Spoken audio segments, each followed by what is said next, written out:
Lord Frost has exposed how the European Union is invested in Brexit failing.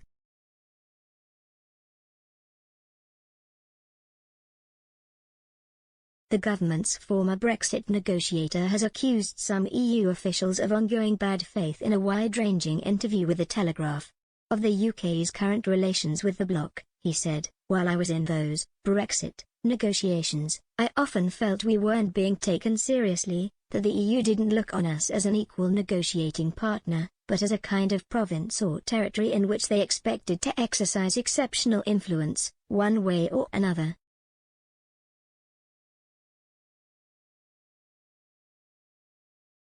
That's not how we saw it, and I wasn't happy about it.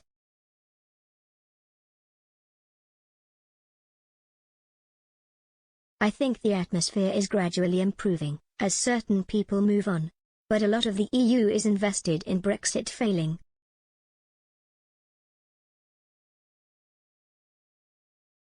In a discussion on civil service reform, the former senior Foreign Office Mandarin disagreed when asked if people in Whitehall wanted to sabotage Brexit under Theresa May's premiership and since.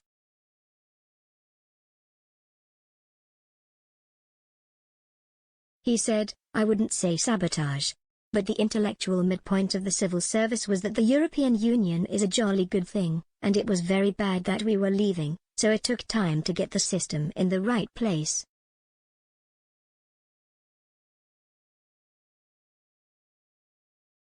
Lord Frost acknowledges in The Telegraph that there was obviously an attempt to stop Brexit after the referendum, with parts of our political establishment working in cooperation with some in the EU to have a second run at it.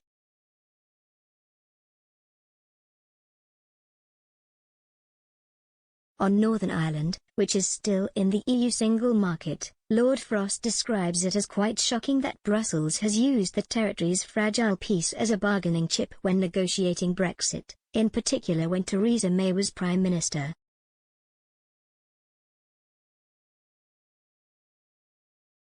He said, "One of the problems we had when we came in 2019 is that a lot of the damage had been done, with positions of principle already conceded."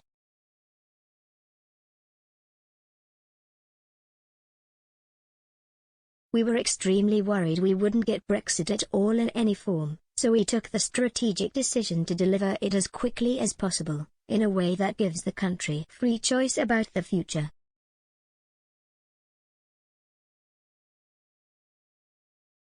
He added that under the Northern Ireland Protocol, in contrast with May's Irish backstop, the Northern Ireland Assembly has the right to vote in 4 years' time as to whether or not existing arrangements should continue.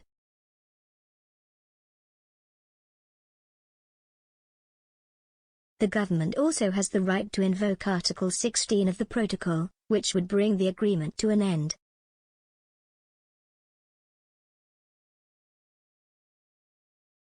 Lord Frost said, "It definitely has to be a real option for us. It's always best to do things by negotiation if you can, but the way the EU is acting now makes no sense and it's obvious the protocol must be changed significantly or replaced."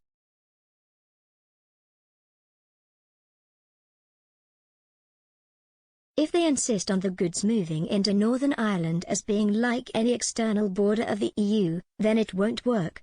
That's not what the protocol was designed to do.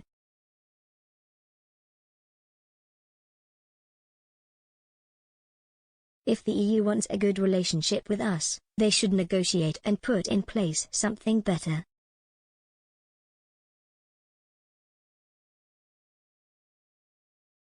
It comes as Irish Foreign Minister Simon Coveney said he wants to see an agreement on the protocol reached by the end of February.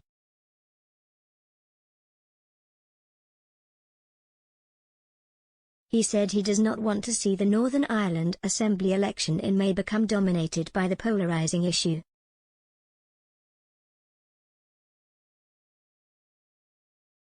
Since taking over Brexit negotiations after Lord Frost's resignation, Britain's Foreign Secretary Liz Truss held her first meeting with European Commission Vice President Maros Sefcovic this week.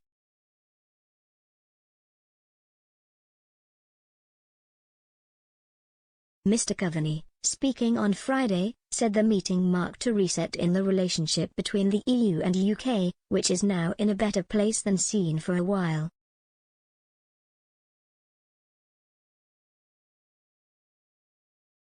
He said, "From my conversations with both sides, I think that process will be a very serious one.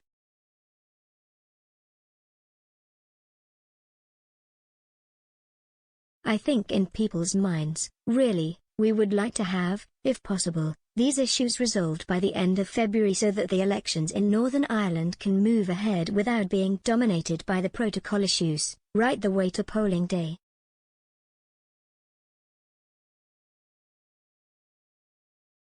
Elections in the North are often polarizing enough affairs without having the added complexity and tension around the protocol and its implementation.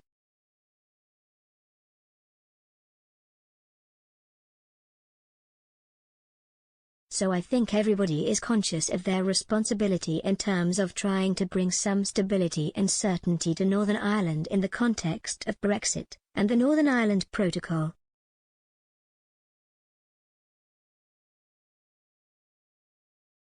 Ms. Truss said there is a deal to be done following her meeting with Mr. Šefčovič.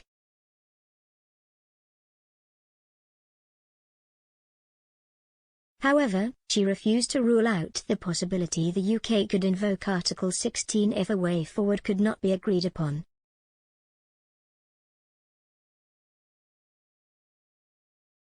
However, Mr. Coveney insisted the protocol is here to stay and he did not expect the UK to remove the threat of Article 16 until a deal is agreed.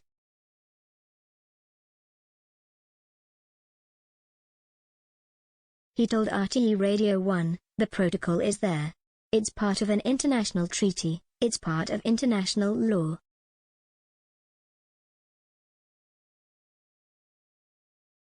And so the focus really on the EU side is how do we implement this protocol in a way that is pragmatic and flexible, and takes on board the genuine concerns that have been raised in Northern Ireland?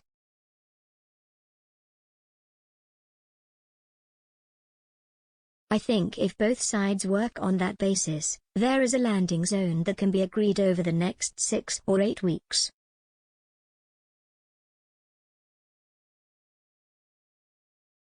As an Irish government perspective, we'll be working to try to assist that process.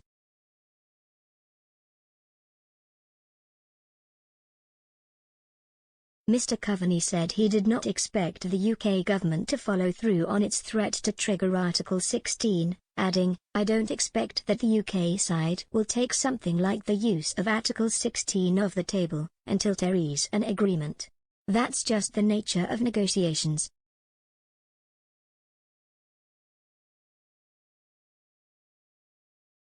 But I have to say, I think the consequences of the triggering of Article 16, in a way that sets aside large elements of the protocol, would be hugely damaging to the relationships that we're now trying to build to solve these issues through negotiation and good politics.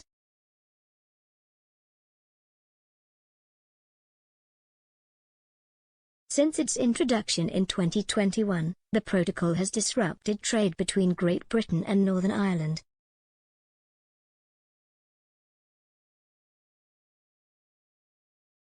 Unionists are opposed to the checks because they do not want Northern Ireland to be treated differently to the rest of the country.